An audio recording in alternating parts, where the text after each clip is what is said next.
President Trump's legal team now asking a judge to deny the Justice Department's request to resume reviewing documents seized from Mar-a-Lago. Reporter Skyler Henry is in Washington with the very latest on the high-stakes battle.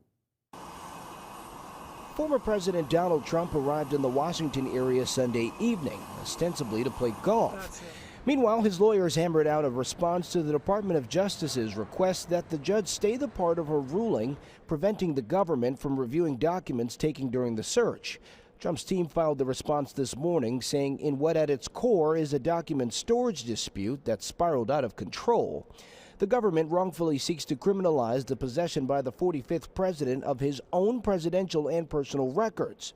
In a court filing last week, the DOJ asked Judge Eileen Cannon, a Trump appointee, to restore their access to classified material seized in the search at Trump's Mar-a-Lago home last month. They argue that denying access to the material could stop them from finding any additional classified material being improperly stored, which they argue could put national security at risk. If some of these documents involved human intelligence and that information got out, people will die.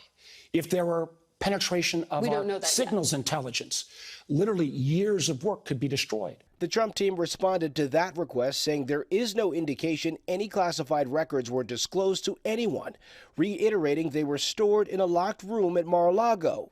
The DOJ argues that even if the judge proceeds with the appointment of a special master, that he or she should have a more narrow scope of work than what the judge had initially ordered.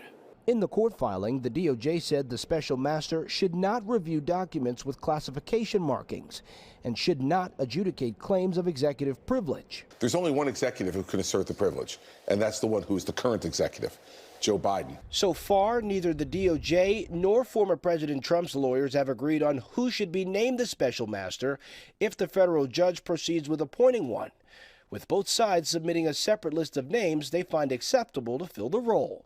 Skyler Henry, CBS News, Washington.